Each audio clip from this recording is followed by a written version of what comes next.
அவளும் அவ்வாறு செய்து சிங்கமுகாசுரன் நெக்குகாசுரன் சூரபத்மன் தாரக நஜமுகி என்ற அசுரர்களை பெற்றெடுத்தார். அவர்கள் சூரபத்மனும் சிவபெருமான நிறைய பெரிய வரங்களை பெற்று தேவர்களை இன்செக்டர் உள்ளாக்கினார். இதை தாங்காத தேவர்கள் என் தந்தையாகிய சிவபெருமானிடம் சென்று முறையினர். என் தந்தை சிவபெருமான் பரமளித்தலானே அவர்களை அழைப்பது நல்ல முறை அல்ல என்று சொல்ல, அப்படியானால் தங்களை நின்பால் நிகழ்க்க ஒரு குமரனை தந்தர வேண்டும் என்று சொல்ல, என் தந்தையை வெற்றிகளில் இருந்து ஆறு புலவர்களாக வெளிவந்து அனுபவம் குடும்பமாகி அனாதையாய் பலமாய் கொன்றார். பிரம்மமாய் நின்று ஜோதி பிளம்புதொரு மேனியாக கருணைக்கும் முகங்கள் ஆறு கரங்கள் 12 கொண்டு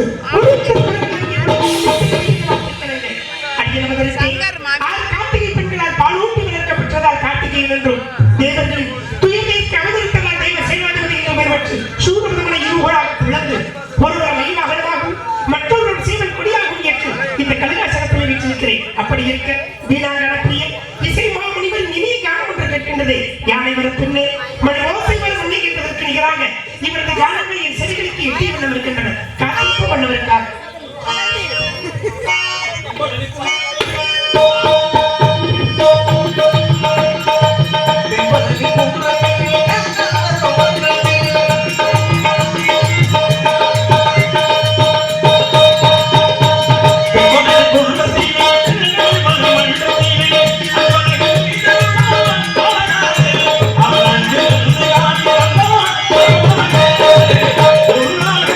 Oh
புகழ்ந்து வரவேற்கமைக்கு முதலில் நன்றி. நன்றிகளை தெரிவித்து நாளாளர் கூறக்கூடிய கருத்து என்னவென்றால், மூர்த்திகளையும் முறையோடு கண்டு வணங்கி முன்னவன் மூத்தவன் முழுவதற்குள் கணபதியை தொழுதும் கந்தனை வணங்க வேண்டும் என கொண்டு ககனமார்க்கமாக புலோகத்தை நோக்கி வரும் பொழுது வேலிமலை சாரலின் அடைவாளத்தில் சிட்டூர் வனத்திலே கண்டேன் ஒரு அழகிய கனி. அந்த கனியை அந்த மாத்திரத்தில் என்னை அறியாமல் கருதாரப்படும் என்று குறிப்பிட்டேன். கண்டது கனி பார்த்தது நாரதமணி சுப்பிரமணி அன்று தாங்கள் கொண்டு வந்த கனியினால் கிடைத்தது இதுதானே ஸ்தாபனம். இன்று கண்டு வந்த கனியினால் இனி ஒரு வீட்டுக்குள்ளோ எங்கள் உலகமாக எதிர்பார்க்கக்கூடிய அற்புதமான ஒரு பெருமை. அப்படிப்பட்ட கனிமுறை பெருமையை அறிய முடியும். இதோ கூறுகிறேன்.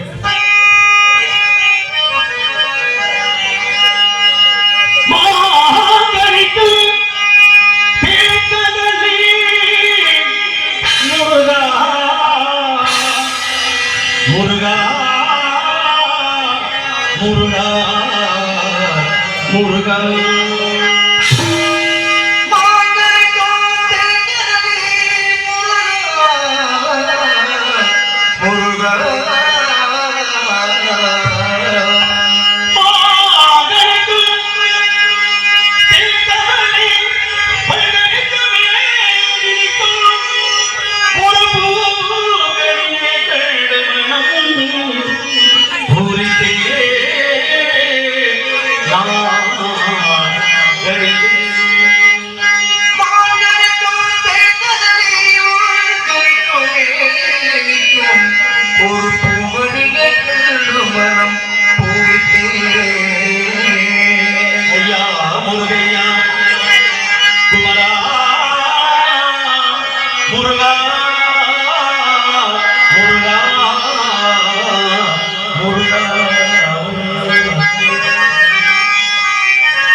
கொண்ட கண்ணை வந்து நாடும் காலமேது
சுசா, சுசா. ஒரு காடு பரந்தவாயை சுற்றிட்டு இருக்காது ஓட்டுற கதையில. நல்லது கொஞ்சம் பொறுமையாக தான் இருக்கணும். அதனால மழை பெஞ்சுக்காரு, கிட்ட உள்ள இருக்காரு நாட்டுல. என்ன இருக்கு போது? எவ்வளவு வெயில் தாங்குறோம். ஆக, ஆண்மகனை திருமண குழந்தை காட்ட வேண்டும். பார்ப்பது வள்ளி, அவனை மனம் முடிக்கக்கூடிய நேரம் வெளியில் கொடுத்திருக்கிறார். இப்போது இப்படி இருக்கிறார். ஏனென்றால் சாதி அபிமான சன்னியாசி ஒன்று. அவள் வசிப்பது வேடுபவளம். அவளுக்காக தாங்கள் ஒரு வேடமாக உருவெடுத்து ஒரு மானை தேடி செல்வது ஒரு செங்கல் காதல் வழக்கினர் புரிந்து திருமண குளத்தை காட்ட வேண்டும். இந்த கலியுகத்திலே அதிலும் தன்னுடைய மாவடிவத்து காரியமுடைய எல்லையிலே புதுப்பட்டி மக்களால் போற்றக்கூடிய வகையிலே உங்களுடைய திருமணம் நடக்க வேண்டும். இதுவே என் அவா. திருமணத்துக்கு வரும்பொழுது இவர்கள் உங்களுக்காக என்ன வேண்டும்? இல்லை, வரும்பொழுது என்ன வேண்டும்? திருமணத்துக்கு வரும்பொழுது வழியாக கொண்டு தாங்கள் எப்படி வந்தீர்கள்? இல்லாத ஒரு ஏழை வாழ யாரும் கிடைக்குமான்னு எதிர்பார்க்கலாம். சரி, நீங்க போய் எதிர்பார்க்கலாமா? இருந்தாலும் மச்சனுக்கு வரும்பொழுது உட்கார்ந்துக்கலாமா? எந்த கொண்டு வந்தாலும் ஒரு எதிர்பார்ப்பு உள்ளவா? பெய்தான் நினைச்சா ஒண்ணு இல்ல அவ்வளவுதான். அதனால இந்த இடத்துல 3 மாலைகள் வருகிற முடிவன் பாமாலை பாடிக்கொண்டு மாலை காட்டுவது 2 பூமாலை கரை வேந்தி வருமான இந்த முடிவன் ஏற்றுக்கொள்ளுகிறேன். மும்மாடியோடு வரும் தங்களுக்கு உலகமே சொல்லும் புகழ்வானை சரவண பகவான் என்ற உடனே வந்து நிற்கிறேன். சரி, சென்று வருகிறேன். வாரு வாரு.